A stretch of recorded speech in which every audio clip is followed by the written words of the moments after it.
Speaker, Mr. Vice President, honorable members of Congress, and as we say in Mexico, amigas y amigos congresistas.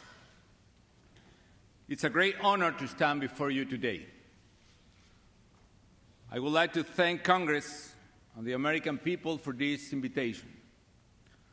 I want to express my gratitude to all of you here who have supported Mexico during very challenging times. I also salute the Mexican Americans and all Latinos who work every day for the prosperity of this great nation.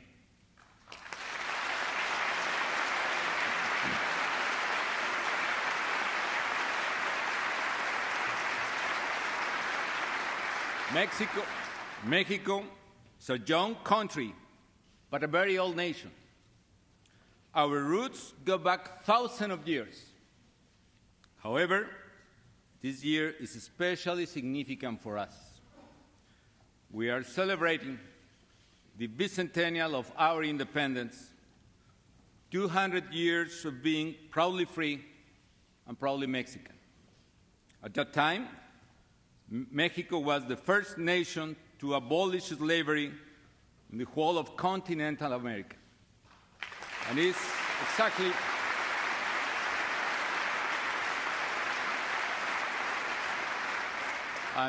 is exactly 100 years since the Mexican Revolution, a revolution against oppression, a revolution for justice and democracy. As you can see, Mexico was founded on the same values and principles as the United States of America. We are very proud of this past. However, the Mexican people and their government are focused on the future. That is why Mexico is a country in a continuous process of transformation. We are determined to change, and we are taking the decisions that are going to make Mexico a more prosperous democracy. One of the main changes taking place in Mexico is our commitment to firmly establish the rule of law. That is why we are deploying the full force of the state to confront organized crime with determination and courage.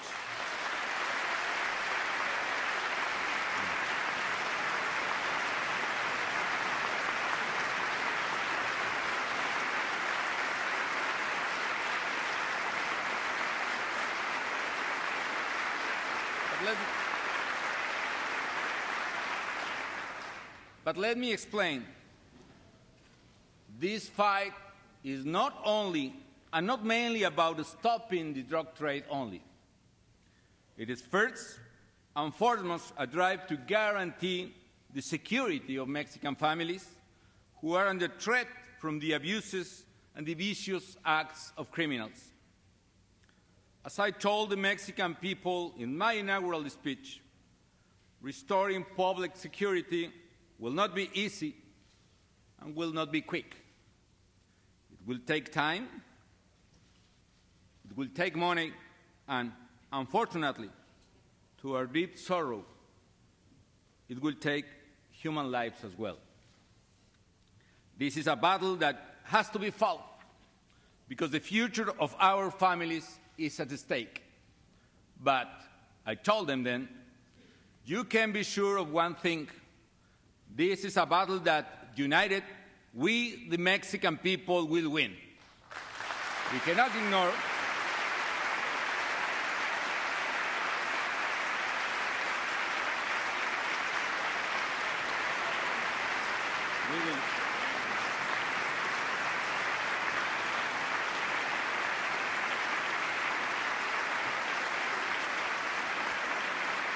we will win, but we cannot ignore the fact that the challenge to our security has roots on both sides of the border. At the end of the day, its origin is the high demand for drugs here and in other places. Secretary of State Clinton has said, we accept our share of the responsibility. We know that the demand for drugs drives much of this illicit trade. This is symbolic of our new relationship. We have moved from the suspicious and the mutual recrimination of the past to the cooperation and mutual understanding of the present. Let me take this opportunity to congratulate President Obama for his recent initiative to reduce the consumption of drugs. I hope, for the good of both nations and the entire hemisphere, that this succeeds. Now, let me tell you what Mexico is doing to confront and overcome this problem. First, we have not hesitated to use all the power of the state, including the federal police and the armed forces, in order to support the local governments that are facing the greatest threat from organized crime. This is a temporary measure to restore order. The goal is to provide local governments time and the opportunity to rebuild and strengthen their security and judicial institutions. Second, we are weakening the financial and operational capabilities of criminal gangs. Federal operations have led to record seizures of drugs, cash, and weapons from the criminals. We are hitting them, and we are hitting them hard. The federal forces have also arrested many important felons who are now facing Mexican justice. And we have extradited a record number of criminals to face justice here in the United States.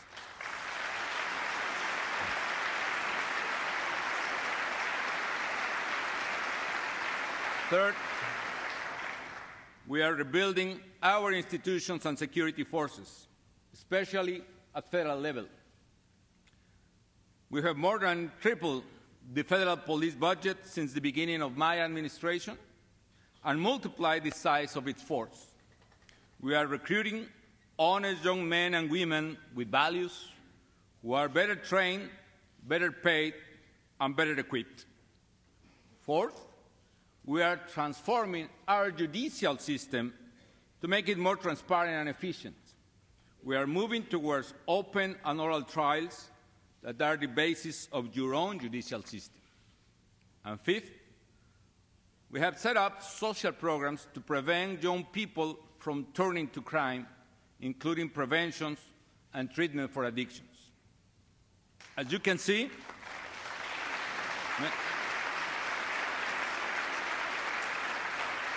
we are doing everything we can to fight this threat and to secure our common future.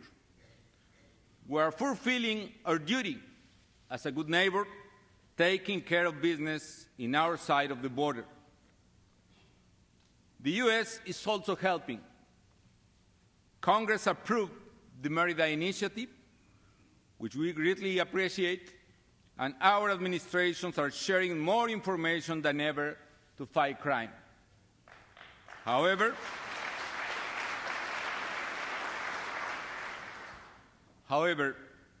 there is one issue where Mexico needs your cooperation, and that is stopping the flow of assault weapons and other deadly arms across the border.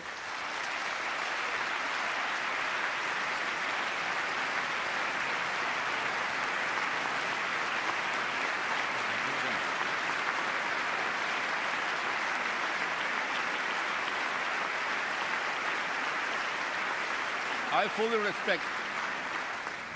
Let me be clear on this. I fully respect, I admire the American Constitution.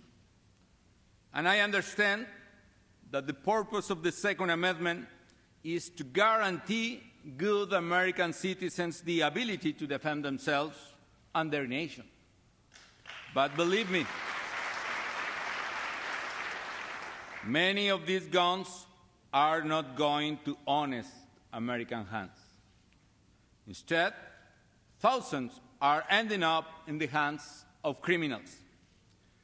Just to give you an idea, we have seized 75,000 guns and assault weapons in Mexico in the last 3 years, and more than 80% of those we have been able to trace came from the United States.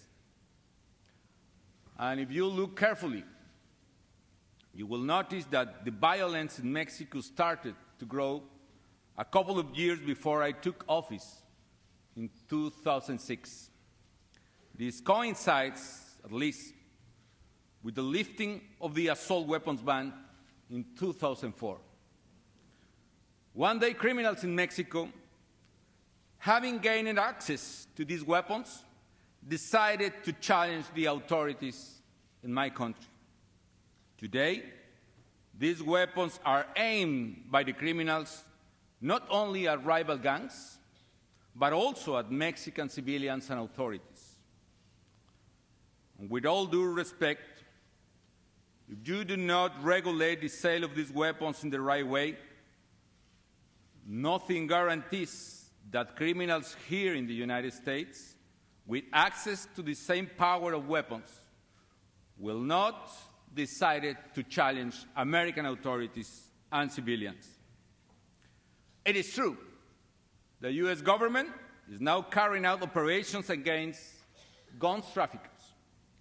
But it is also true that there are more than 7,000 gun shops along the border with Mexico, where almost anyone can purchase these powerful weapons.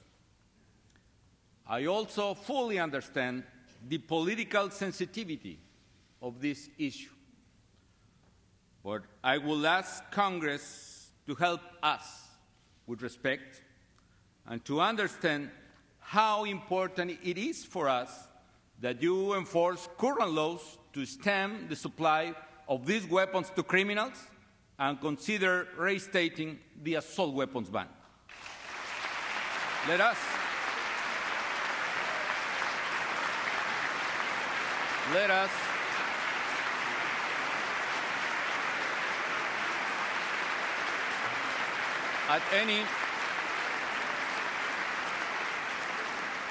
by any legal way that you consider, let us work together to end this lethal trade that threatens Mexico and your own people. I have spoken at length on this issue about security because I know it is a big concern on the American people. However, as I said, Mexico is a country undergoing deep transformations, and our relationship is about much more than just security. We are turning our economy into one that is competitive and strong, capable of generating the jobs Mexicans need. I believe in freedom. I believe in market. I believe in all those principles that are able to empower economies and provide well-being for the people. We are carrying out a set of structural reforms that had been ignored for decades in Mexico. We started, for instance, by reforming the public pension system, and with this, we guaranteed the retirement of public servants, and at the same time, we will save 30 points of GDP at net present value in our public finances. We passed a tax reform that reduced our dependence on oil and allow us to continue financing our development, keeping our public deficit close to 1% of GDP. We also made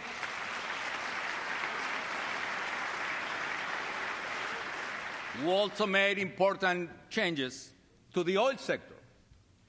This will allow Pemex, the public owner company, to award more flexible contracts to specialized global companies and so become more efficient and increase its operational and financial capacity in order to get more oil and natural gas. This will ensure our energy independence and strengthen regional energy security as well. And finally, We have increased investment in infrastructure from 3 points of GDP to 5 points of GDP a year, building the roads, ports, airports, and energy plants we need to modernize. This is the highest investment level in infrastructure in decades. These changes are making us a more modern country and a stronger partner of the United States.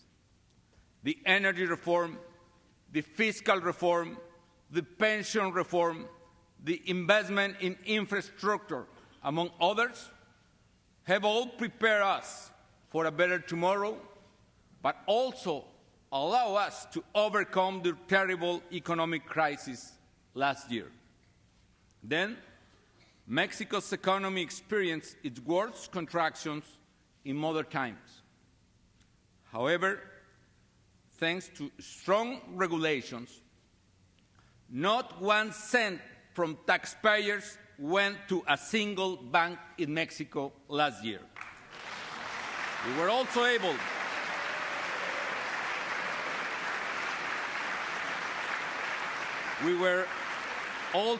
able to quickly implement counter-cyclical measures, such as a temporary public works program, and increase credits for small businesses. In this way, we were able to save hundreds of thousands of Mexican jobs.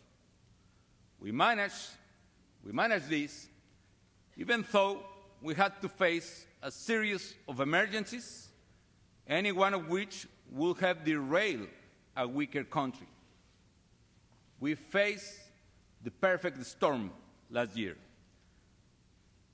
Besides the crisis, we overcame the second worst drought in 70 years, the biggest ever drop in oil production, and the outbreak of the H1N1 flu virus. So today, I can come here before you and say with confidence that Mexico is standing tall, a stronger and more determined nation than ever, a nation and a people,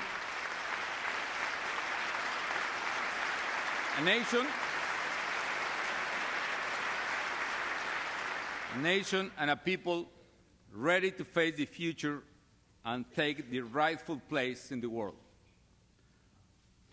And the future starts now that the Mexican economy is recovering. So far this year, Mexico has created more than 400,000 new jobs. 400,000 new jobs, which is the highest number ever created in a 4-month period in Mexico. In the first quarter, the Mexican economy grew 4.3%, and we are expecting growth for this year more than 4% in our economy, which means, among other things, more well-being for our people and more Mexicans buying more American products. We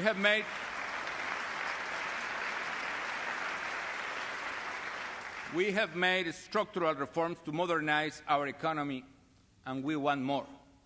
Today, our Congress is debating stronger antitrust regulation, as well as new labor legislation that will provide more opportunities for women and young people. And my government is auctioning both wireless frequencies and optic fiber backbone in order to increase competition and coverage in telecoms. Mexico is on the right track toward development now. And as well as promoting economic progress, we are improving the quality of life of all Mexicans under the principle of equal opportunities for all. Thanks to Oportunidades, an advanced poverty relief program, Mexico was able to reduce the number of people living in extreme poverty from 35 million in 1996 to 14 million in 2006. This program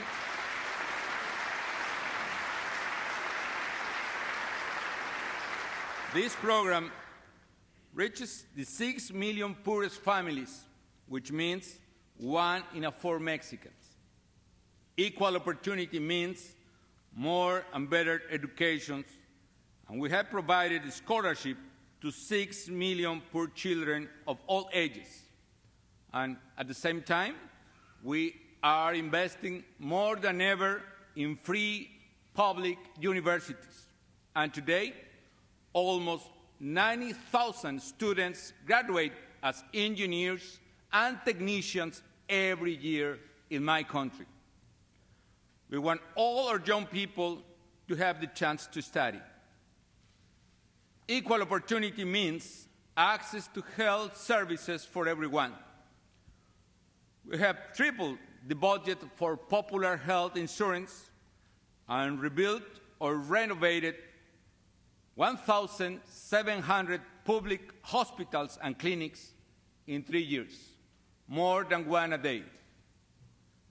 This will allow us to reach a goal any nation will be proud of: universal health coverage by 2012, a doctor, medicine, and treatment.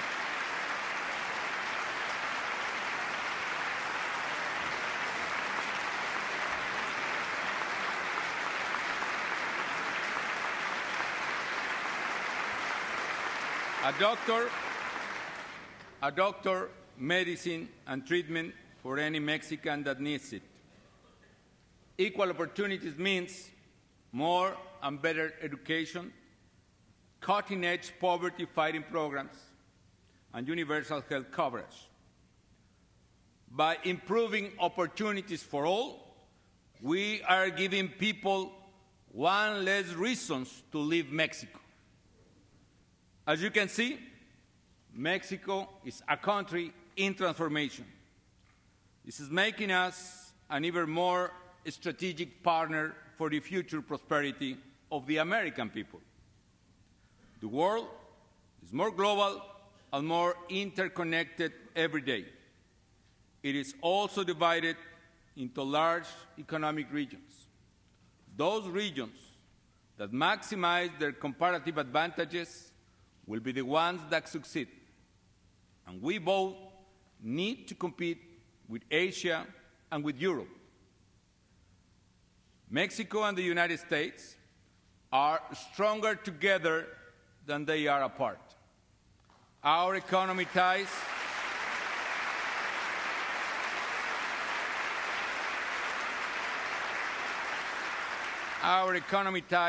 have made both economies stronger, and together we can renew our partnership to restore stronger and faster economic growth both sides of the border. A stronger Mexico means a stronger United States. Let us not forget, Mexicans are the second largest foreign buyers of American goods in the world. And a stronger United States, of course, means a stronger Mexico. So I invite you to work with Mexico and consolidate North America as the most competitive region in the world. I believe in that.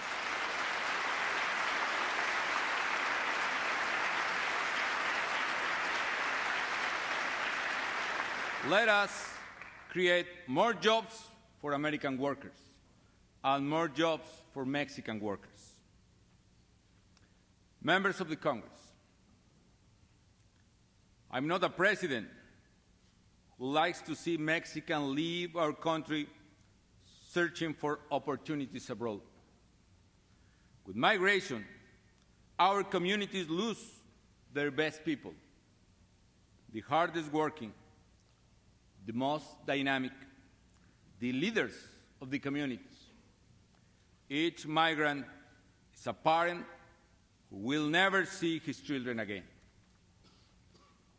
Quiero decirles a los migrantes, a quienes están trabajando aquí por la grandeza de este gran país, que los admiramos, que los extrañamos, que estamos luchando por sus derechos y que estamos trabajando duro por México y por sus familias.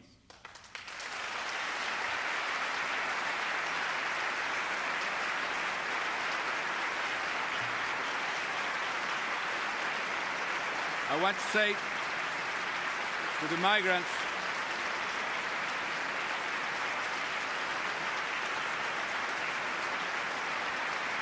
I want to say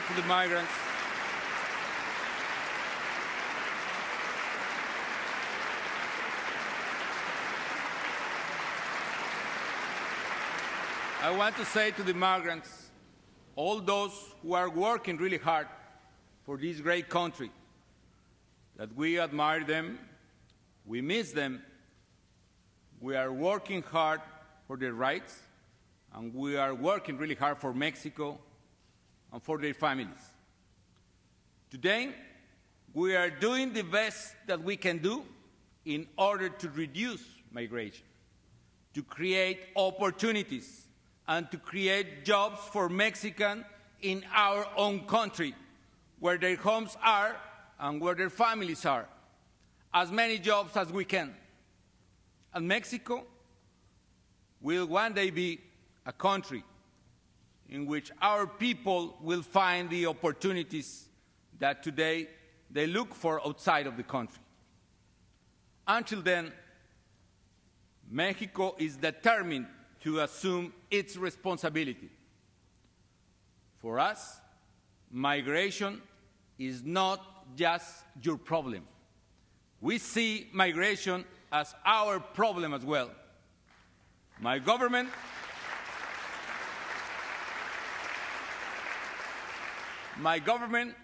does not favor the breaking of the rules. I fully respect the right of any country to enact and enforce its own laws. But what we need today is to fix a broken and inefficient system. We favor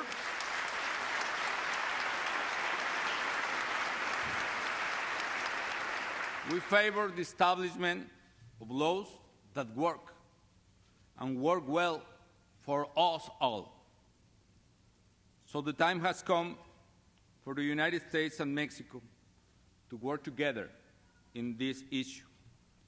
The time has come to reduce the causes of migration and to turn this phenomenon into a legal order and secure flows of workers and visitors. We want to provide the Mexican people with the opportunities they are looking for. That is our goal. That is our mission as government, to transform Mexico in a land of opportunities, to provide to our people with jobs and opportunities to live in peace and to be happy. I want to recognize the hard work and leadership of many of you in the Senate and in the House, and of President Obama, who are determined to find responsible and objective answers to this issue. I am convinced that a comprehensive immigration reform is also crucial to securing our common border. However, I strongly disagree with the recently adopted law in Arizona. It is a law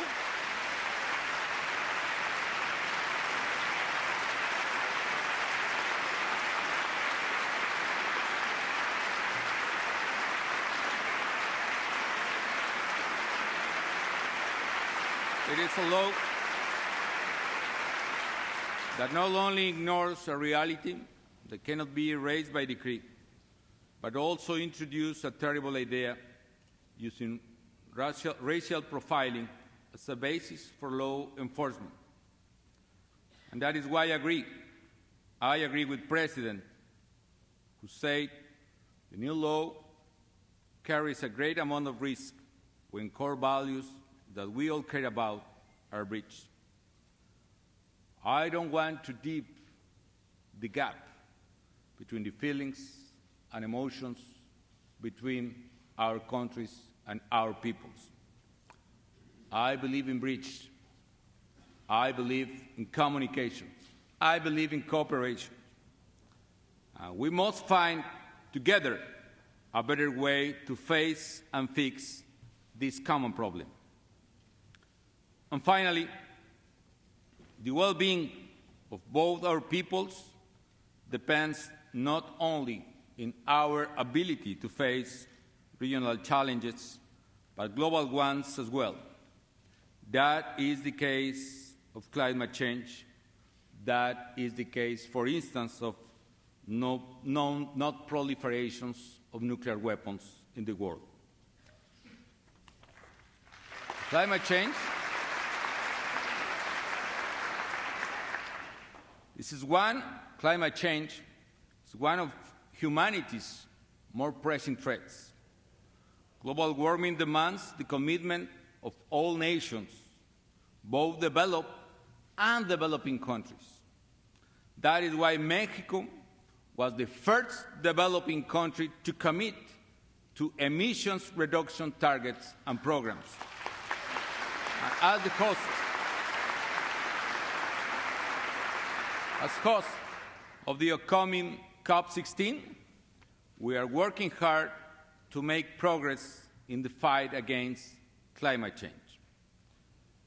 Because of your global leadership, we will need your support to make the meeting in Cancun next November a success. Madam Speaker,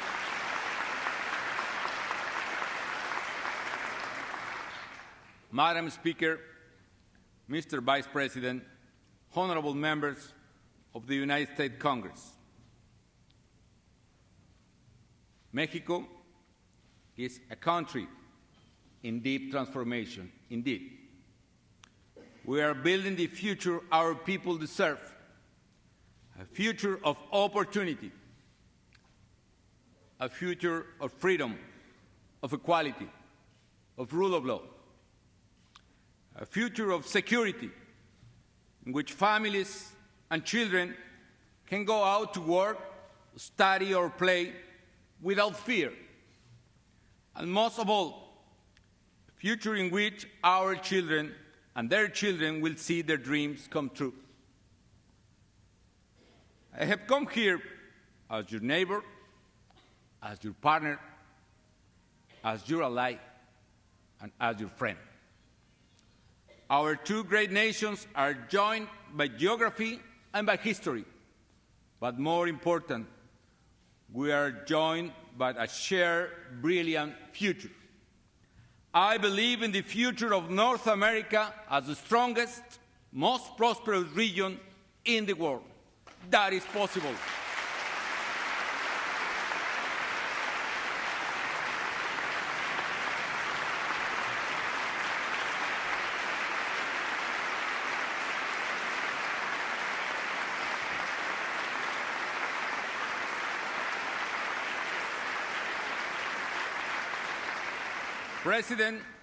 President Franklin Roosevelt once said that the only limit to our realization of tomorrow will be our doubts of today.